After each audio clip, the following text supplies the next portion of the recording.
మనం రాష్ట్రం యొక్క ప్రతిష్ట దిగజారిపోతున్నటువంటి సందర్భాన్ని గమనిస్తా ఉన్నాం.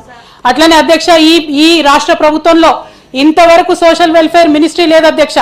వీరు చేసినటువంటి దక్షత ఉన్నటువంటి ప్రభుత్వంలో 2 నెలల్లో అధ్యక్ష 3 ఆడబిడ్డలు సోషల్ వెల్ఫేర్ హాస్టల్లో ఆత్మహత్య చేసుకుంటే గౌరవ ముఖ్యమంత్రి గారికి తీరిక లేదు అధ్యక్ష మాట్లాడడానికి.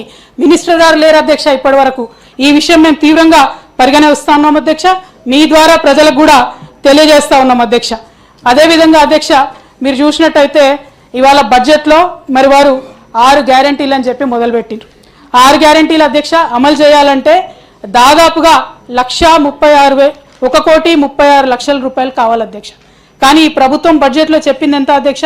53,000 కోట్ల రూపాయలు అని చెప్పినారు అధ్యక్ష. మహాలక్ష్మి అనేటటువంటి ఒక పథకం 18 ఏళ్ళు పైబడ్డటువంటి తెలంగాణ ఆడబిడ్డలందరికీ కూడా నెలకు 2,500 ఇస్తామని చెప్పి అధికారంలోకి వచ్చినారు అధ్యక్ష. మరి వాళ్ళకి ఇవ్వాలంటే 1,39,00,000 మంది ఆడబిడ్డలు 18 ఏళ్ళ పైచిలకు ఉన్నవారు ఉన్నారు అధ్యక్ష.